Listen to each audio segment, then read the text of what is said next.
émigré au Canada en 1980 et je viens d'un petit village qui s'appelle Is-en-Bassigny. C'est en Haute-Marne, c'est à l'est, nord-est de la France.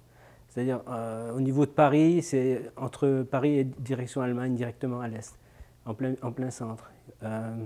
C'est un triangle qui est de Troyes, la ville de Troyes, Reims, non, Troyes, Nancy et Dijon. Je suis en plein dans le centre. Donc j'ai un pied dans la Champagne. Pour ça que je suis un peu pétillant. Et c'est ça, je suis né là-bas. Le village a 1500, 1200 habitants. Maintenant, je ne pense même pas qu'il y a ça, il y a à peu près 800 habitants.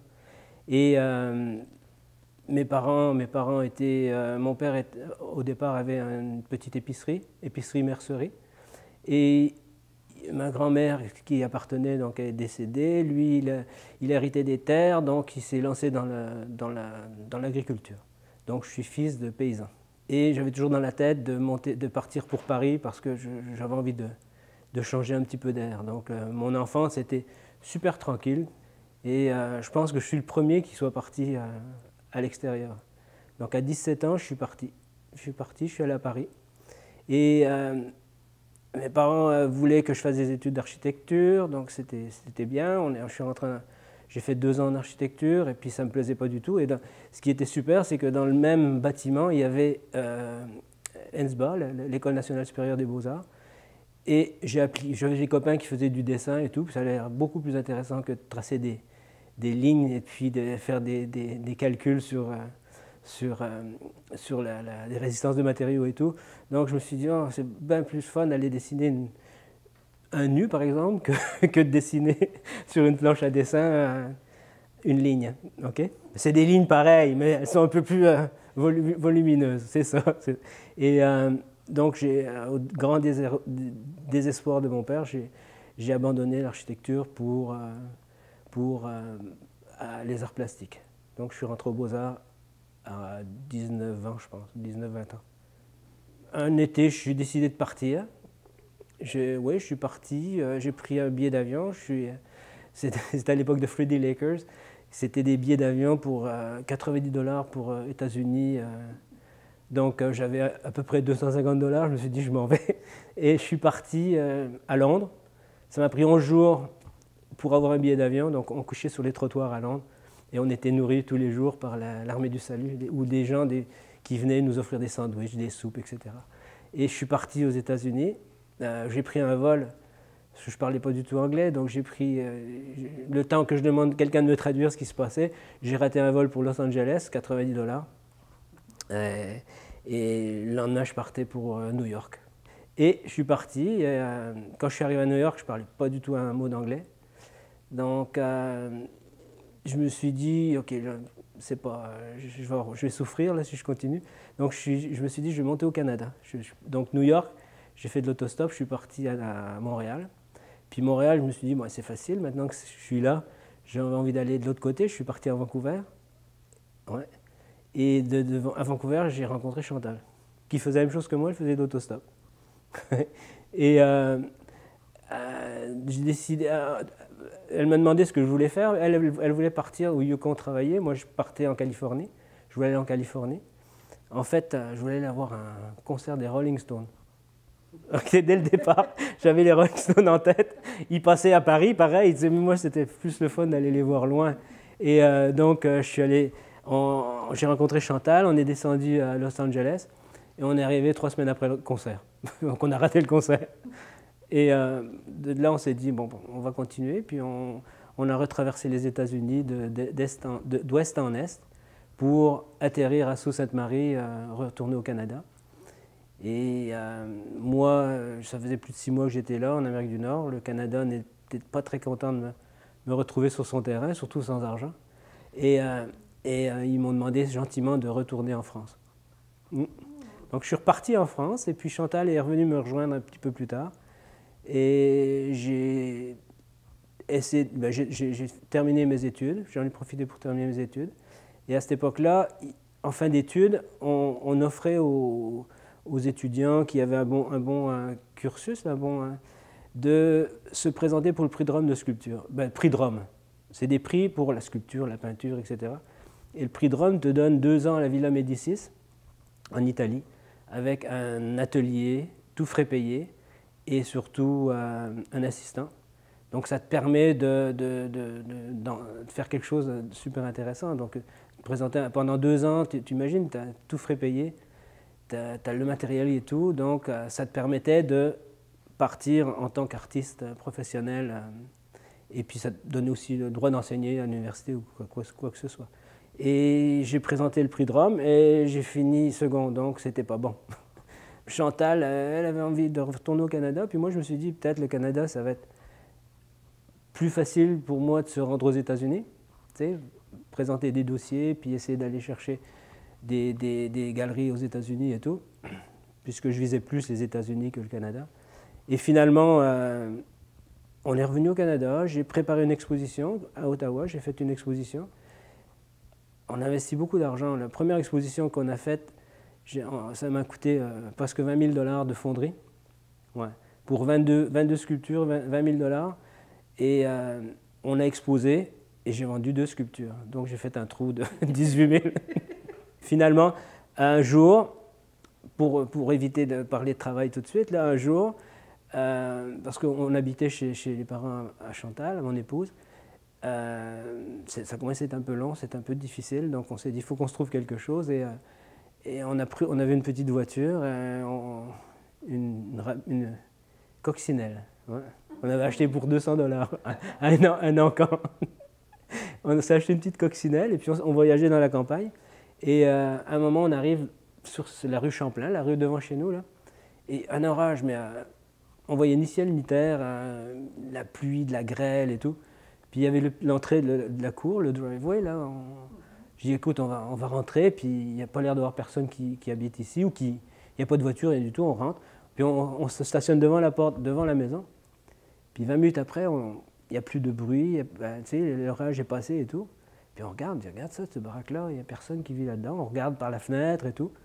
Puis on se dit, oh, ça serait super. Donc on écrit un petit mot sur la porte, on dit, arrivons d'Europe, cherchons une place à rester, soit acheter ou à louer. Acheter, on n'est pas une scène, donc c'est hors de question, mais on essayait quand même, tu sais.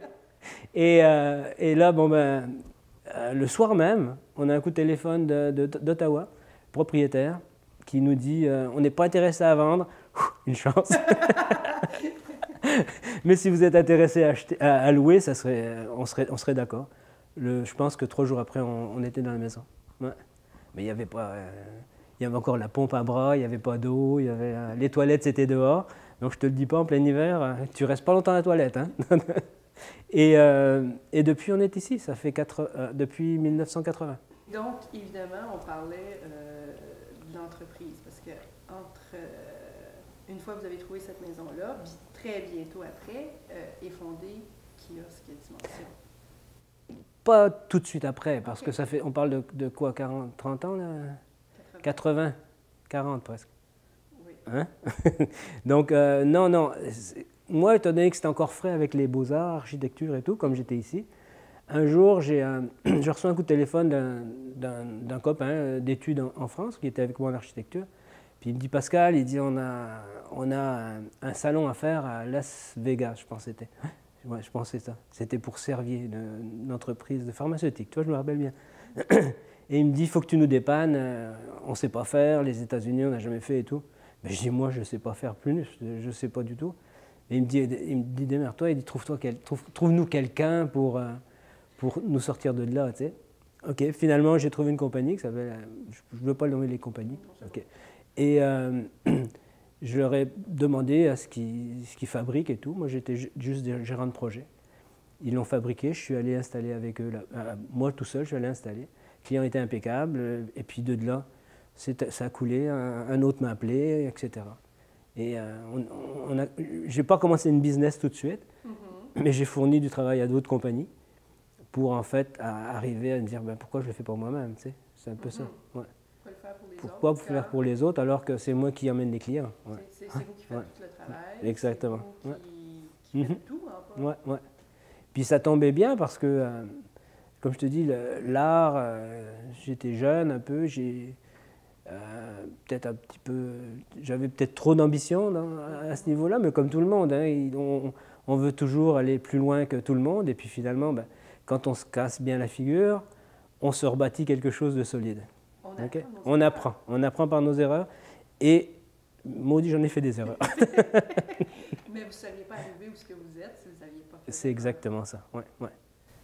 Donc, éventuellement, se forme Kiosque Dimension. Kiosque Dimension est arrivé quand on a appris qu'on attendait un enfant.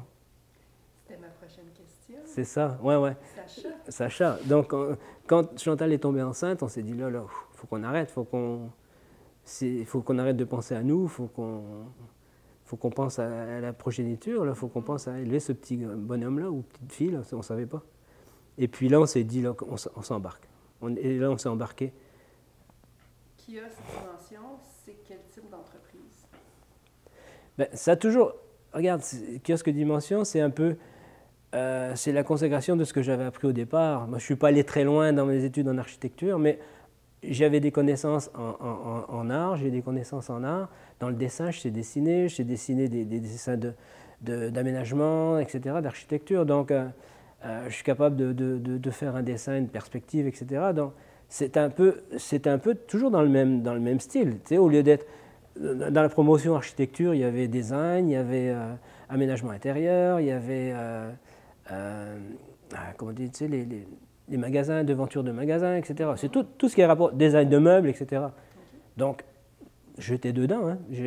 Pour moi, c'était naturel, sauf que je ne savais pas faire. Et après, à se mettre les mains à la pâte, tu es obligé de savoir faire. C'est quoi votre processus pour votre inspiration? OK, ça, c'est un peu ma démarche artistique. Oui. Je pense... on vient de faire récemment, c'est drôle ça, on vient de faire ça récemment, on vient de refaire un deuxième site sur mon travail, OK? Et donc là, c'est un peu comme tu faisais une rétrospective, tu sais, j'ai repris des vieux dessins et tout, et le cachet, tu l'as dans le dessin. Dans ta façon de dessiner, tu sais, tu dis, ah ben ça, tu disais tout à l'heure, ça va être facile quand tu commences quelque chose, tu vas pouvoir trouver ta voix et tout. C'est plus compliqué que ça. On ne trouve pas sa voix comme ça juste par hasard. On trouve sa voix parce qu'on pratique. On pratique. Et dans le dessin, si tu veux, au départ, je faisais que dessiner. Quand j'étais à l'école, en plus, on avait accès au Louvre, tous les grands musées, et on avait le droit de travailler. Donc, avec ta carte d'étudiant des Beaux-Arts, tu avais le droit de dessiner d'œuvres de maître. C'est important, ça. C'est important, tu sais. Donc moi, je passais des journées entières à dessiner. Toujours dessiner live, modèle vivant, nature morte, etc. Et c'est comme une écriture. Hein.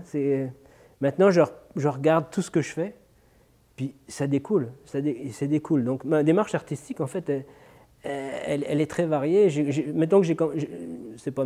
commencé un projet, que ce soit mes premières sculptures en venant ici ou autre, et ce projet-là m'a emmené à autre chose. Okay? J'ai voulu découvrir autre chose, et etc., etc., etc. En fait, c'est un tout. C'est pas quelque chose qui arrive comme ça. Tiens, j'ai une idée. C'est comme ces structures de cité et autres, là. Ça vient de quelque part. C'est une autre sorte d'écriture. C'est fait avec j'utilise des lettres d'imprimerie. Mais au lieu d'utiliser le côté lettre, j'utilise ce qui tient la lettre. Moi, c'est plus important ce qui tient la lettre que la lettre elle-même. Et je fais des moules de ça, et ensuite je vais les assembler en cire. Et je vais faire toute une cité comme ça. Est-ce que c'est difficile d'avoir une entreprise familiale? Tu vois, tu m'aurais demandé ça, travailler avec mon père, quand j'étais en France, jamais. Oui. J'aurais pas pu. Oui. Donc, de ce que j'ai appris, de ce que j'ai vécu, donc je me suis dit, je vais essayer de ne pas faire la même chose. Hein. Donc, déjà, tu as un point de départ en disant, OK, si je m'embarque avec la famille, là maintenant, il faut que ça fonctionne. Hein?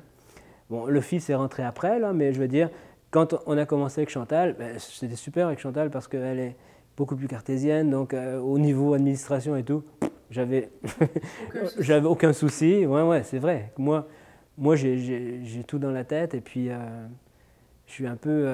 Vous êtes la vision. Oui, je je fais un peu le brouilleur de cartes parce que j'ai pensé au projet. Puis tu sais, une journée, tu penses au projet, le lendemain, tu es sur autre chose. Mais entre-temps, si tu ne l'as pas transcrit sur papier ou tu as bien expliqué à quelqu'un, personne ne sait ce que j'ai dans la tête. Hein? Donc, il a fallu que je travaille un petit peu là-dessus. Là, parce que là, je me suis dit, OK, on n'est plus juste artiste, on a un client. OK? Il n'a pas juste à acheter ce que je viens de faire. Là.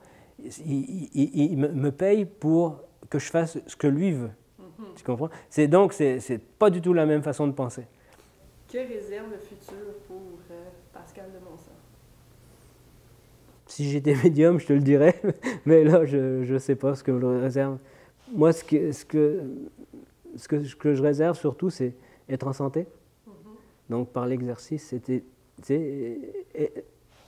si on veut subvenir longtemps, je pense qu'il faut être bien dans sa peau, donc être en santé. Donc, pour ça, il faut se soigner, il faut se prendre soin de soi. Et puis l'avenir, ça suit son cours. Je vis très bien en ce moment. Il peut nous arriver quelque chose demain. Il n'y a rien qui est gagné. Hein. On ne peut pas dire j'ai gagné, c'est fini, la vie est belle et puis tout. Non. Moi, je ne crois pas à ça. Donc, on continue à être clair avec nos clients. On fait ce qu'on doit faire, point, pour que ça marche, des deux côtés. En art, je veux dire qu'art maintenant c'est plus facile parce que quand tu commences à être un petit peu connu avec les sites internet, etc., avec les prix que j'ai fait, etc., donc comme tu as des pièces qui sont un peu partout à travers le monde, donc tu te dis ça apporte quelque chose. Tu sais. Obligatoirement ça m'apporte quelque chose. J'ai commencé à avoir des appels d'offres, au lieu de chercher des projets, je commence à être invité, donc ça suit son cours, c'est ma retraite en fait. Moi, je n'aurai pas de retraite, donc je vais travailler jusqu'à ma mort. C'est ça. Ouais. Eh bien, c'est tout, Pascal. Merci. Merci beaucoup. Je vous remercie et puis bonne continuation.